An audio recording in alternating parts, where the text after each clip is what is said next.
सरकारले आगामी आर्थिक वर्ष 2082-83 को लागि राष्ट्र सेवक कर्मचारीहरूको तलबमा कुनै वृद्धि नगर्ने भएको छ। नमस्कार, स्वास्थ्यको साथी युट्युब च्यानलमा तपाईलाई स्वागत छ। अर्थमन्त्री विष्णु पौडेलले आगामी आर्थिक वर्ष 2082-83 को लागि संसदमा बजेट वक्तव्य प्रस्तुत गर्दैछन्। राष्ट्र सेवक कर्मचारी, उद्योगी, व्यवसायी तथा सर्वसाधारण जनतालाई कर्मचारीहरूको तलब के कति प्रतिशतले वृद्धि हुन्छ भन्ने धेरै चासो र जिज्ञासा रहेको थियो। अन्ततः सरकारले आगामी आर्थिक वर्ष 2082-83 मा राष्ट्र सेवक कर्मचारीहरूको तलब वृद्धि नगर्ने घोषणा गरेको छ।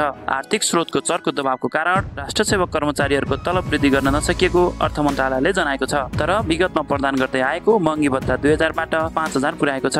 आर्थिक वर्ष 2082-83 बजेट वक्तव्यका मुख्य भागहरू: शिक्षा मन्त्रालयका लागि 2 खर्ब 11 अर्ब 17 करोड विनियोजन भएको छ। कृषि मन्त्रालयका लागि 57 अर्ब 48 करोड विनियोजन, महिला तथा बालबालिका मन्त्रालयका लागि 2 अर्ब 8 करोड विनियोजन भएको छ।